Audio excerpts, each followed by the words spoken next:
Hello and welcome back to my third weekly sports review. As you can see, I have changed the format this week. We are going for, and this is going to be it going forward. In fact, we're going to go with so it'll essentially be me talking to you rather than having stuff on the screen. It makes it easier for me. Hang on, get my script up so I can see what I'm talking about. Anyway, first point I want to start with is the World Cup. First of all, we'll go to the most recent news as to when I'm filming this. Both the Netherlands and Germany knocked out overnight. Germany knocked out on penalties for the first time in their World Cup history to Paraguay. Utter shock, honestly. And Paraguay were the better team. Paraguay worked their absolute socks off that match. But, respectfully, Brazil beat Japan, and honestly, I think Japan could have won that and all. Japan worked their socks off, and I think it's a shame that Brazil beat them, but ultimately, Brazil are a massive team and they're not going to give up. They're still my favourites to win the World Cup. They have been since the start for anyone who's been watching my videos, and they'll know I still believe they are. After that win, I think it is convinced that Brazil will win the World Cup. Now, back to the point about Germany. Paraguay did the same thing, and it worked in their favour. Paraguay did manage to beat Germany on penalties. The first time Germany have lost on penalties in history. It was 4-3. They let him back in, but then Nick Roltamada missed the penalty. If I'm being honest, it reminded me. I've seen the penalty, and it reminded me of a certain Gabriel, who I'm not going to go back on about, but because I know it still haunts the Arsenal fans, but much to the amusement of quite literally every other fan in the world. Anyway, next, as I say, Netherlands also lost last night. They lost to Morocco. I think that was in normal time. And to be fair to the, actually, it might have been on penalties. I'm not seeing that result. All I saw was that Netherlands were out, which is massive, considering both their squads. I mean, I know I said at the start that I thought Germany would struggle a bit this tournament, and they did. They have. Their squad isn't great considering, but Netherlands have no excuse whatsoever. They've got Van Dijk in the back, 18 centre back, but I'd say still decent enough, definitely to beat Morocco. They've got youngsters like Mickey van der Ven, fastest player in Premier League history. John Paul van Heck, just signed for Spurs as well. I'm not saying this. I'm not being biased here, but I think he's a pretty good centre half. He's been pretty solid for Brighton this season. But anyway, I'm not going to go about them because I can't imagine you guys want to hear about that. Other players, they've got like Brian Brobby, who was on fire for Sunderland last season, and was good in this World Cup. So ultimately, Morocco, a good side, but to see them beat Netherlands is still a shock. And I think it's a shock defeat for them and for Germany. And both will be disappointed that they've got out so early.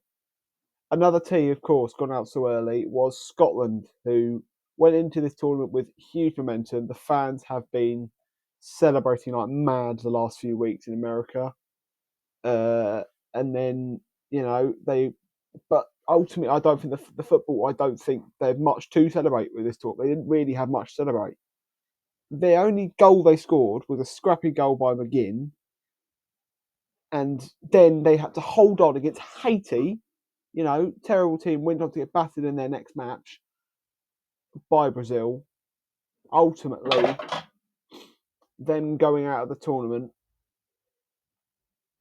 I think they do deserve to go out. They were awful this tournament, and I'd like to praise Scotland, but ultimately they weren't good enough. No way. And you can try and argue they were good enough, but they weren't. They ultimately weren't at all. And anyone can believe that. Now, my next point, I think, would be to move on to back to English football and talk about the EFL fixtures, which were released last week. Particularly, I think for any EFL fans or any fans in England will be looking out for, particularly the police will be looking out for this match, so they know when to put their holidays, is the West Ham Millwall matches, which are in September. And I believe it's in September and February. They're on the same days as the Wolves and West Brom matches. So two massive, dirty derbies to look out for on those days. And one hell of a day for football for neutrals and for West Ham, Millwall, West Brom, and of course Wolves fans. But also a tough day for the police, you've got to say, because there's going to be a lot of blood, a lot of fights, and some strong passion, hopefully, from every single player. All 44 of them, at least. Those four matches are going to be ones to look out for and going to be the best matches in the EFL this season, without a doubt. I can't wait to watch them. Other big matches, we had Notts County got drawn against Leicester. Notts County just promoted from League Two, making their return to League One after 10 years. And they're playing against the former Premier League champions. 10 years ago, they were Premier League champions. 5 years ago, they were FA Cup champions.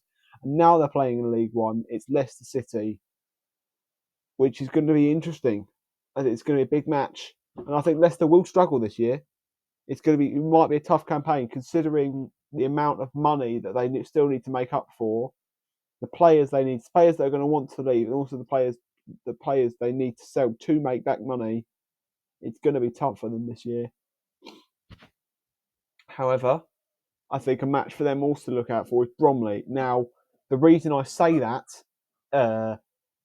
is the same reason I think everyone would be looking out for this. 10 years ago, Bromley was celebrating their first ever season in English football.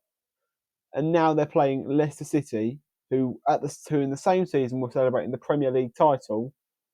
It just shows how much can happen in literally just 10 years. They've from miles apart to right next to each other. It's insane, and it can happen to anyone. Look out for it. There will be predictions coming out very soon.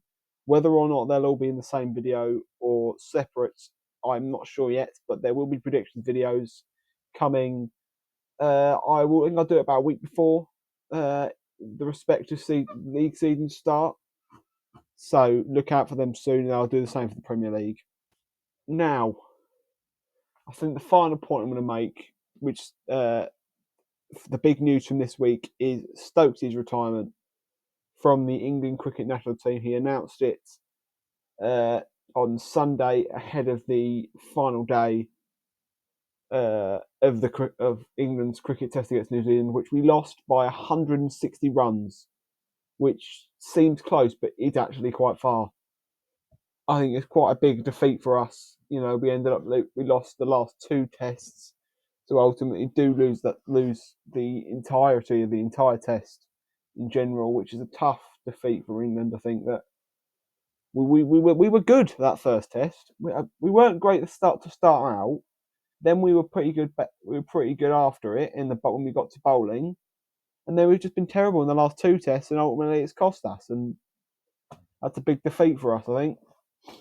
Harry Brooks is rumoured to be Ben Stokes' replacement as the captain of the England cricket team, and I think that's fair. He's been a pretty good player. Stokesy himself has said he'd quite like Harry Brooks to play. He's tipped him to do it. We look out for that. We play India, I'm pretty sure, in our next test. So I look forward to seeing his first test as the England cricket team captain. I would also like to apologise for last week. I completely forgot to mention that Northampton Saints won the Rugby Premiership. Now, as a Leicester Tigers fan myself, I promise it wasn't a purposeful forget. Obviously, I was still mourning at the time that they had won it, considering they beat us in the semi-finals. But rugby is a sport I do want to talk about more on here, and I will do that. We have got Six Nations. Will be fun to talk about when it comes back around next year. Something which obviously we as a country want to win, considering how awful we were the last time. But yeah, that is pretty much it for this video this week. I want to thank everyone who has sat and watched this. I know how painful it can be to sit through me just yakking and yakking. And these are going to get more interesting. I promise they're going to get more interesting. Just look out for it.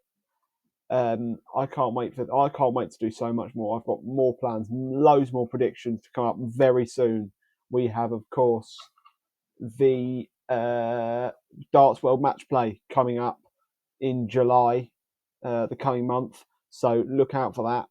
That's going to be massive. I'm going to do a whole video talking about predictions for that and what to look out for. You know, predicting who's going to beat who in the group stages, and then who ultimately will win it. I would also like to talk about at some points, well, predicting the re-predicting the final few matches of the World Cup, which I possibly will do in these kind of videos. Yeah, see you next week, lads.